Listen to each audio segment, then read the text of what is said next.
He walked into the palace of the enemy king, alone, unarmed, and underestimated. What they didn't know was that he carried a hidden dagger, and a mission from God. This is the story of Ehud, the left-handed assassin sent by God to deliver Israel. There was a silence over the land.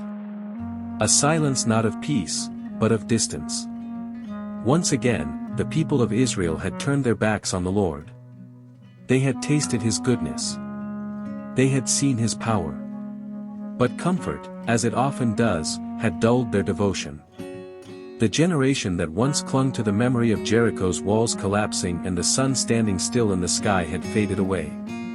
A new generation had risen, one that saw the promised land not as a gift, but as a guarantee. They became lax. Their hearts strayed. And so, they did evil in the sight of the Lord. They worshipped false gods, images made of stone and metal, dressed in gold but dead on the inside. They sacrificed at the altars of Baal and danced before the poles of Asherah. They mingled with the nations God had warned them about, not just in marriage, but in mindset. What once made Israel distinct was now blurry. The fire of holiness had dimmed into a flickering ember. God was not unaware. He was not idle. He is patient. But he is just. And so, the Lord strengthened Eglon, king of Moab. Eglon was not a man of faith. He was not a man of mercy. He was a man of power. And now, he became the tool of divine discipline. He didn't act alone. Moab was not strong enough by itself. But alliances were made. With words dipped in flattery and promises of gold, Eglon persuaded the Ammonites and the Amalekites, two of Israel's ancient enemies, to join him. It was a coalition of darkness. A pact forged not just in politics, but in hatred for God's people. Together, their armies swept in from the east. They crossed the Jordan and seized Jericho, the city of palms. A city once miraculously claimed by Israel, now shamefully lost. And Eglon sat on its throne. From there, he ruled with arrogance and cruelty. He imposed tribute upon the Israelites, grain, livestock, silver, goods. Year after year, Israel was forced to send its best produce to the man who had conquered them. The land mourned. The elders of the tribes grew silent. The priests still recited prayers, but with little faith. The people labored under 18 years of oppression. Children grew up never knowing freedom. Young men were taxed into exhaustion. Young women were claimed for service in Moabite courts. And Eglon grew fat. Not just in the flesh, but in ego, in luxury, in mockery. He gorged himself on what Israel gave. He sat in palaces adorned with gold taken from God's people. He laughed as he drank wine from silver cups and wore garments dyed in Tyrian purple. He believed himself untouchable. He believed Israel's God was just another defeated deity. And the Israelites? Broken. Weary. Forgotten. But then, something stirred. A whisper. A prayer. A plea. Somewhere, in the stillness of night, a heart cried out not to Baal, not to Asherah, but to the God of Abraham, Isaac, and Jacob. And the God who never slumbers, heard. He had waited. Not because he was powerless, but because he is a God of covenant. And his discipline is born of love. When Israel had no more strength left, no more pride to lean on, they remembered. And they cried out to the Lord. And he, rich in mercy, responded. But he did not send thunder from the sky. He did not split the earth or rain fire upon Jericho. No, God answered their cries with a man. An unlikely man. A left-handed man from the tribe of Benjamin. His name was Ehud. In a time when warriors were judged by strength and sword hand, Ehud's left-handedness was seen as weakness, or worse, defect. But in God's hands, it was divine design. For what the world sees as a limitation, the Lord often chooses as a weapon. Ehud would not ride into battle at the head of an army. He would not carry a banner or blow a trumpet, yet. First, he would walk into the very seat of power, alone. With a plan. With a dagger. And with the favor of God upon him. But that moment would come later. For now, Israel stirred. Chains still bound their wrists, and oppression still weighed heavy on their backs, but their eyes were lifting again. Toward heaven. Toward hope. Because God had begun to move. The sun burned hot over the plains of Jericho. But the heat that scorched the earth was nothing compared to the slow burn of humiliation that choked Israel's spirit. For 18 long years, they lived beneath the boot of Moab. Not as slaves, but worse, as subjects. Free in name, but not in reality. At the center of this humiliation sat a man whose name became a curse on every Israelite's lips, King Eglon of Moab. He was not born into greatness. He seized it. With cunning ambition, he united three pagan nations, Moab, Ammon, and Amalek, into one fearsome force. He was their voice, their vision, their sword. But more than that, he was their weight. Eglon was a giant of indulgence. Not just a king, but a glutton for power, for wealth, and for flesh. His body grew thick from stolen harvests. His robes grew longer, richer, heavier with the gold of Israel's tribute. His every breath reeked of roasted meat and wine. His every word dripped with mockery. He didn't just rule over Israel, he enjoyed it. From his throne in Jericho, now fully reconstructed in Moabite style, he gazed out over the city his armies had taken and laughed. The city of palms, once a miracle of Israel's conquest, had now become a trophy of pagan dominance. Moabite banners flew where once Yahweh's ark had led. Trumpets that once shattered walls were now silent. The people who once walked around Jericho in faith now marched inside its gates under force, bearing burdens for a man they despised. And Eglon made certain they never forgot it.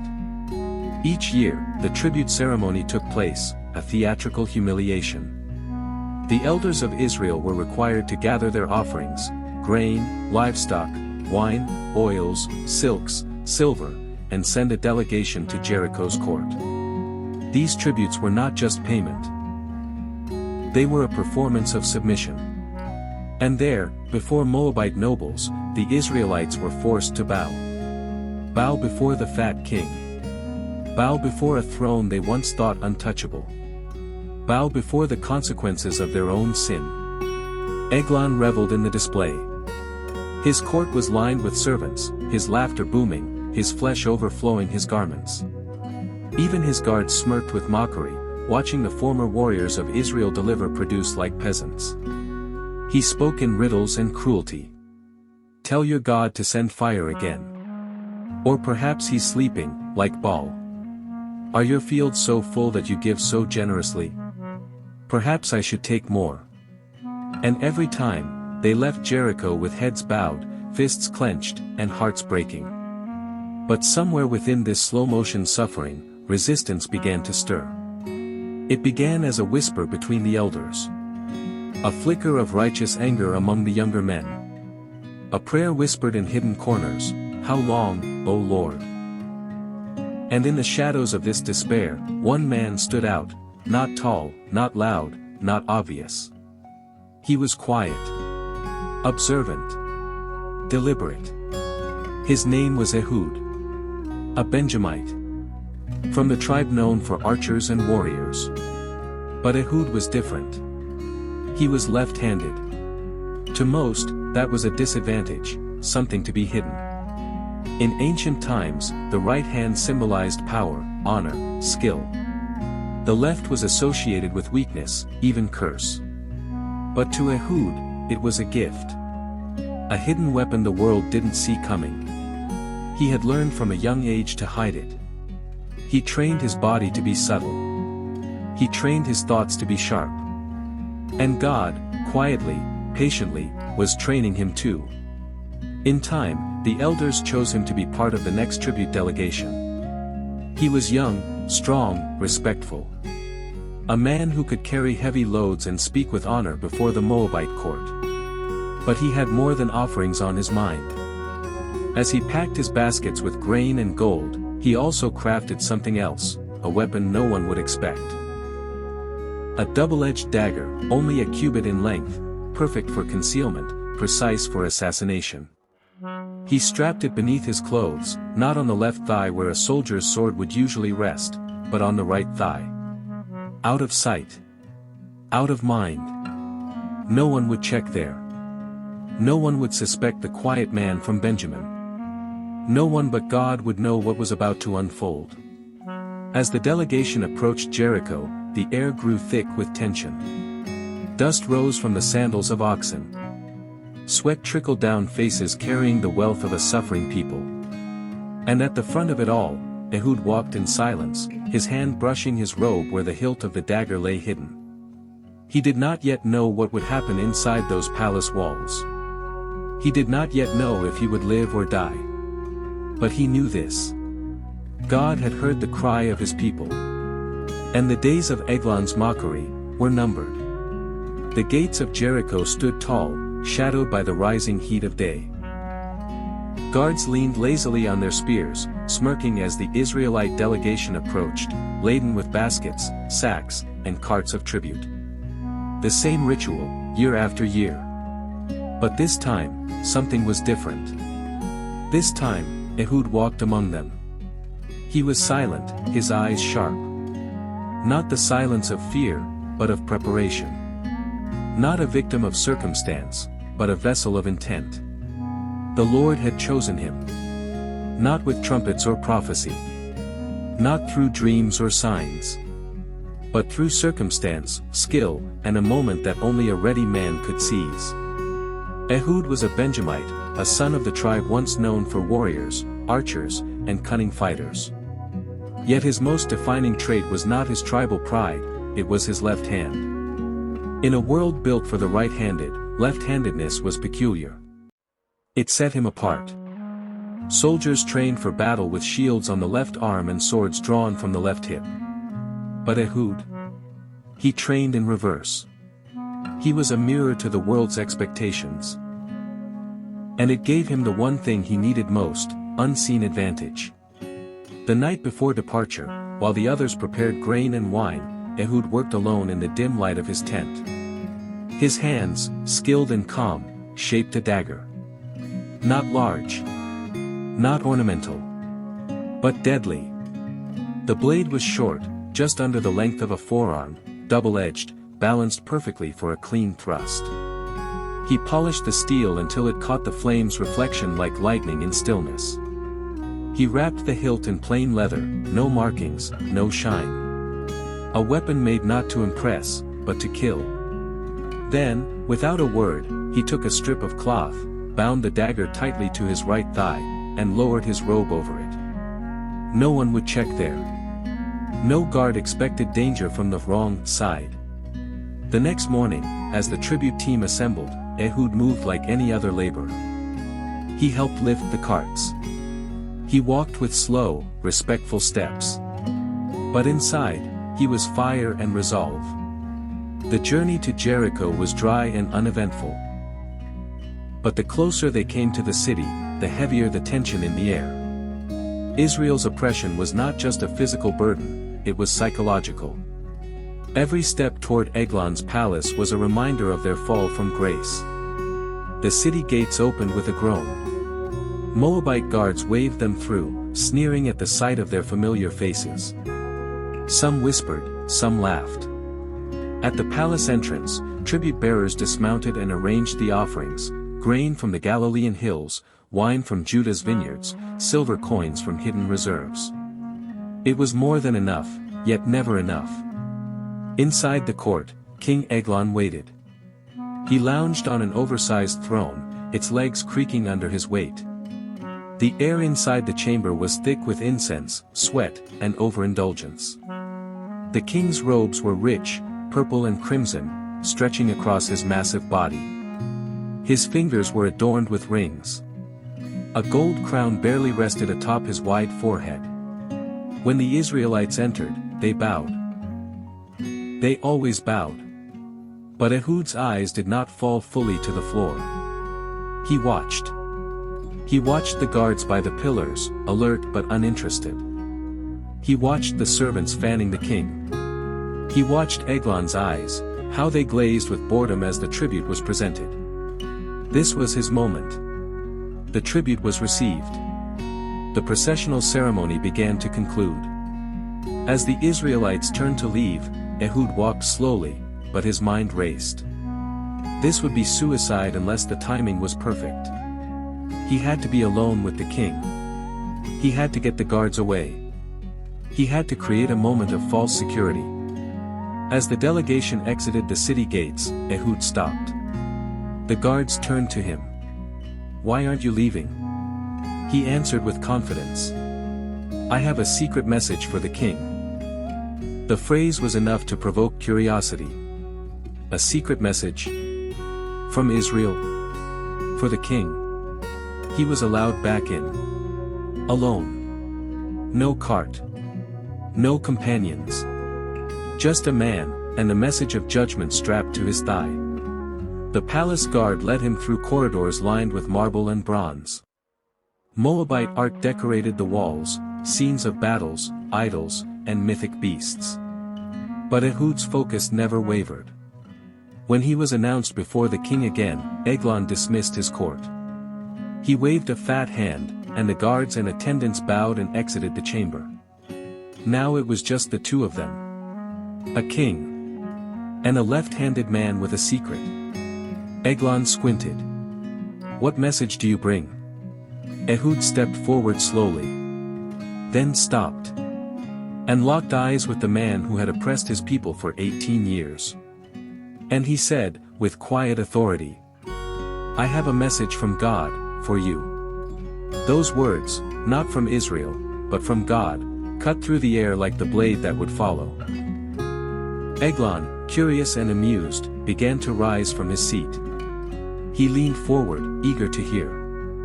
And as he did, Ehud reached beneath his robe. With his left hand, he drew the dagger from his right thigh. Smoothly, quickly, like lightning drawn from silence. And in one motion, he plunged it deep into Eglon's belly. The chamber fell utterly silent. A stillness unlike any before. Eglon, king of Moab, had risen from his throne, heavy, bloated, curious. He leaned forward, expecting whispers of secrets, intelligence, flattery, or perhaps even treachery. But not this. Not from this man. Not from the one dismissed as weak, overlooked, left-handed. But Ehud's hand was faster than thought. With one smooth motion, he drew the concealed dagger from his right thigh and drove it into the soft flesh of the king's abdomen. The blade cut deep. The flesh gave way, not with resistance, but with grotesque ease. Eglon gasped. The sound was short, wet, and full of surprise. His massive body trembled. Ehud's arm remained firm, pressing the weapon deeper, until even the hilt disappeared beneath folds of flesh. The fat closed around it like a tomb. No steel could be seen. Only the faint quiver of a trembling king, robbed of his voice. And then, silence again. Eglon staggered backward, his eyes wide, his breath caught between pain and disbelief. No cry of help escaped his lips. No guard burst in. No thunder rolled from heaven. Just the quiet end of a tyrant's reign, sealed by the very judgment he had mocked. The scripture tells us. Even the handle went in after the blade, and the fat closed over the blade, for he did not draw the dagger out of his belly, and the refuse came out. Judges 3 verse 22. Yes, his bowels emptied. A final insult to his pride, a physical disgrace marking the end of an unholy reign. Ehud stood for a moment, unshaken, calm. He looked into the eyes of the dying king, not with hate, but with purpose. This was no assassination by ambition. This was not political maneuvering. It was divine justice. A message from God, delivered through steel. The great Eglon, who had mocked Yahweh and humiliated his people, now lay in a heap of flesh and blood, silent forever. Ehud turned quickly. He walked calmly to the chamber doors, wiped his hand on the edge of his robe, and, without panic, locked the doors behind him. A bold move. Calculated. Precise. He did not run. He did not tremble. Instead, he slipped out through the porch, a side exit designed for private use, perhaps for a servant, perhaps for royal discretion. But this day, it served as a divine escape route. He passed down the hallways, through courtyards now empty of noise, and made his way beyond the walls of Jericho, before anyone knew the king was dead. But back inside the palace, time ticked. Eglon's attendants, standing just outside the chamber, waited. At first, there was no suspicion. The doors were locked, that meant the king desired privacy. That was not unusual. The king was known for indulgence, and for secrecy. Perhaps he was relieving himself, they reasoned. Perhaps he was napping. Perhaps he was speaking with the gods. Time passed. The air grew tense. Eventually, the attendants whispered among themselves. Then they knocked. Softly at first, then louder. Still no answer. Embarrassed at the possibility of interrupting the king in a private moment, they hesitated. But after a while, the smell began to leak through the heavy doors. A foul stench. A smell of death, but they didn't yet know. Finally, nerves gave way to duty. They took a key, maybe one hidden behind a tapestry, or carried by a trembling servant, and unlocked the doors. What they saw inside was not what they expected. The king, mighty Eglon, lay collapsed in a pile of his own fluids. His eyes glazed. His mouth open. And no one in the room but him. There was no assassin. No struggle. No weapon in sight. Only the reeking consequence of judgment. And the shocking realization that the king was dead. By then, Ehud was already gone. Far beyond the outer gates of Jericho, he was running, not with panic, but with purpose. He crossed the Jordan, heading back toward the hill country of Ephraim, a rugged, forested region where Israel's warriors could gather, hidden from Moabite view. And there, upon a high ridge, Ehud lifted a ram's horn to his lips, and blew. A sound cut through the trees. It echoed over valleys. It stirred sleeping hearts. Israel knew that sound. They had not heard it in years. It was not the call of tribute. It was not the cry of sorrow. It was the trumpet of war. Ehud's voice thundered with it. Follow me. For the Lord has delivered your enemies, the Moabites, into your hands. No longer a humble courier. No longer a background figure. Now, a judge. A leader. A deliverer. Men gathered around him, armed with whatever they could hold, swords, spears, tools, even stones. Not a great army, but a people stirred by purpose and hope. Ehud led them not against walls, but to a strategic choke point, the fords of the Jordan, where Moabite soldiers would try to flee once they heard their king was dead. Israel waited there. Hours passed. Then, the Moabites came. Dozens at first, small patrols. Then hundreds, soldiers from Jericho and nearby outposts, confused and disorganized. They carried spears but lacked direction. They had armor, but no commander. Their king was dead. Their chain of command severed. Their will, shaken. Ehud gave the order. Israel struck. It wasn't a traditional battle, it was an ambush, fueled by righteous fury and years of pain. The Moabites were driven into the river or cut down at the edge. Every time one tried to turn and flee, another Israelite rose from behind the reeds. Arrows rained from the hills. Spears met flesh. Cries echoed across the water. Not a man escaped, the scripture says. 10,000 Moabite soldiers, robust and valiant men, were struck down. But it wasn't Israel's strength that secured the victory. It was their unity under obedience, their faith restored, and a divine strategy executed with precision. As the last enemy fell, a strange quiet returned. But this time, it was not the silence of fear. It was the stillness of peace. Ehud looked across the river. Blood stained the water. Weapons floated beside bodies. And the sun began to dip below the hills of Ephraim. He did not shout. He did not boast. Instead, he lifted his eyes. And in that moment, all of Israel knew. The Lord had delivered them. Not through thunder. Not through armies. But through one obedient man with a dagger, a plan, and the courage to act. And not a single one had escaped. Israelite warriors stood among them, their bodies covered in dust, sweat, and the scent of divine victory. But they were not boasting. They were not cheering in arrogance. They knew what had happened here was not their doing alone. This was the hand of God. Ehud, the left-handed judge, stood at the river's edge, his face calm and resolute. Behind him, hundreds of Israelites looked to him with something they had not known for nearly 2 decades, hope. He raised his voice. Not to exalt himself, but to point upward. "This is the work of the Lord," he said. "He has shattered the yoke of our oppressors and lifted our shame from the land."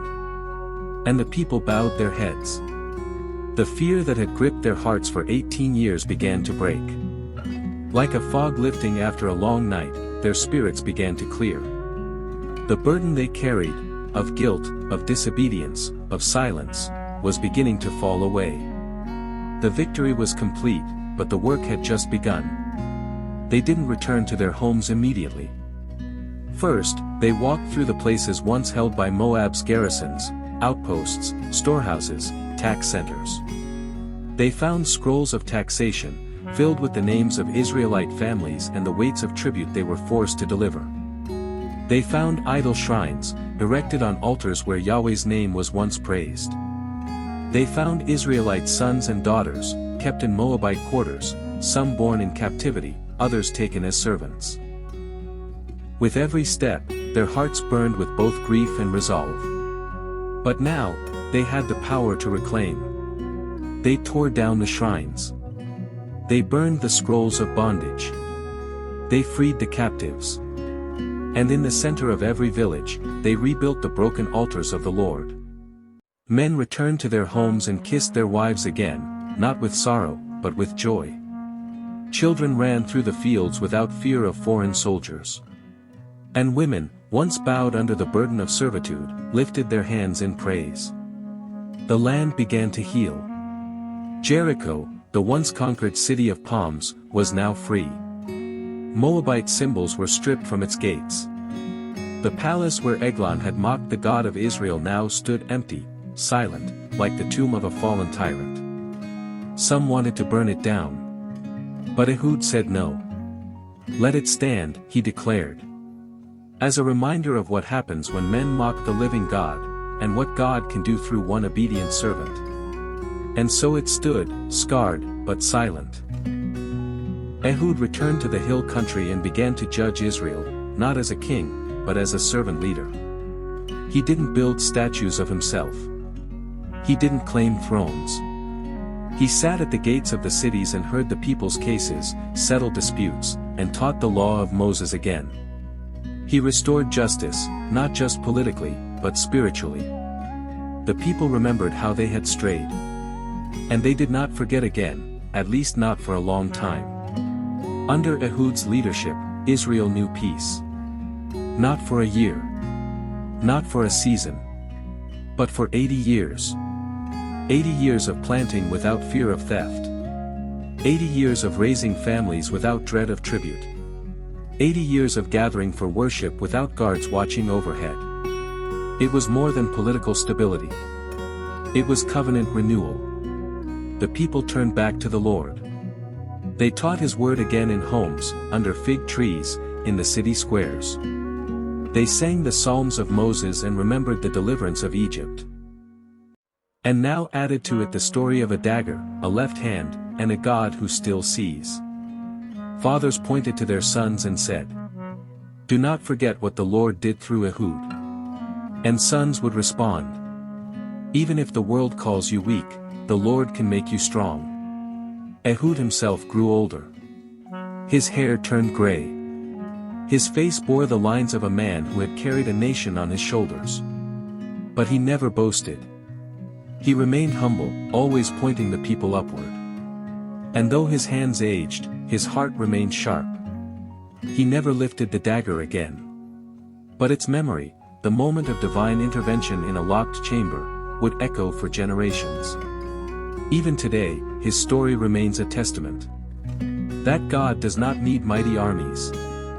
That he does not require fame or titles. He looks for the willing, the obedient, the unseen. And when such a one steps forward, whether warrior or outcast, left-handed or small, heaven moves. Time passed. 80 years. A lifetime of peace. An entire generation raised under the shadow of Ehud's obedience.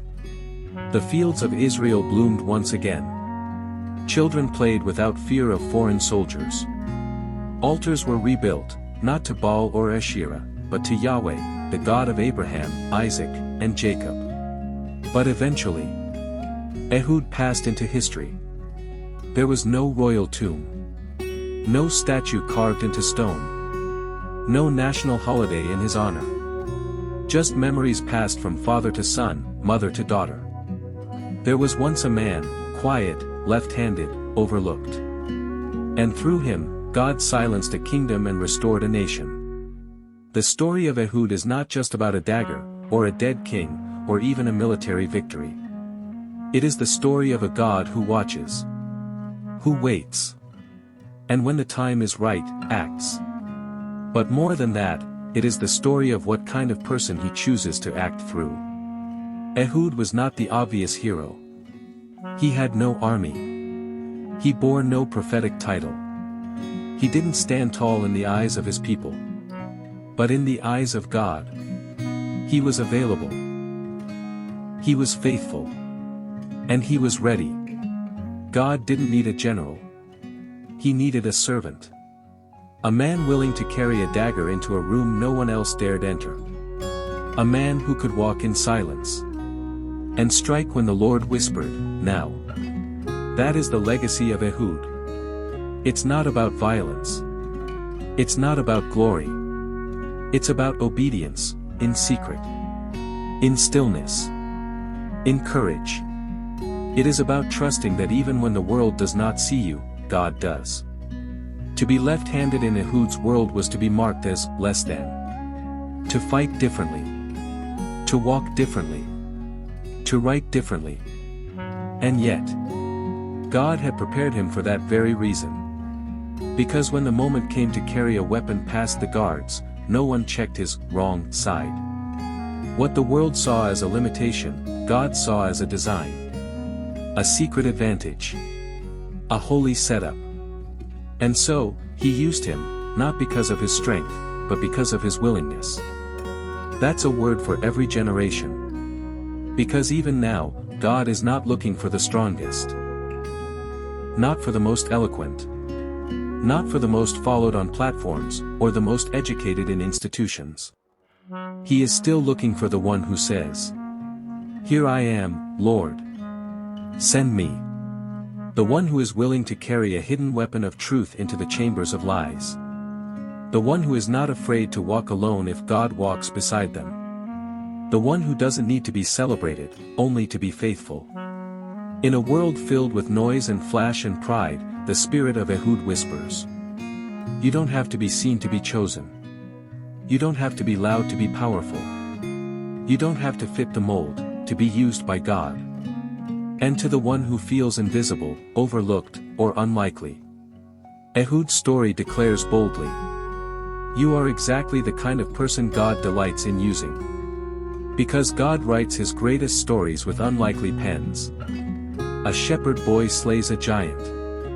A barren woman births a prophet. A left-handed man delivers a nation. And a crucified carpenter saves the world. This is the pattern of heaven. This is the signature of God. He uses what the world discards. He lifts what the world steps over. He exalts the low, confounds the mighty, and brings justice through unexpected vessels. So the story of Ehud does not end with his death. It lives on in every act of courage, every moment of obedience, every person who chooses faith over fear, calling over comfort, purpose over applause. Even now, there are Ehuds rising again. Men and women called to walk into rooms no one else dares enter. Voices called to speak truth where compromise has settled. Hands called to carry hidden blades, not of steel, but of scripture, of prayer, of bold obedience. And though the enemy may seem fat, and comfortable, and immovable, God still sends one. Just one. Because sometimes, that's all it takes. One faithful servant. One righteous act. One moment of fearless obedience. And the kingdoms of darkness begin to fall. So remember the dagger. Remember the locked door. Remember the trumpet in the hills. And when the Lord calls your name. When He asks you to move quietly, or speak boldly, or step out in faith. May you answer, like Ehud. Yes, Lord. I will go.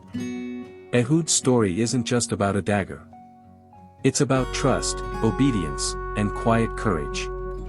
May we live the same way. Thank you for joining me today. See you in the next episode of Timeless Biblical Stories. God bless you.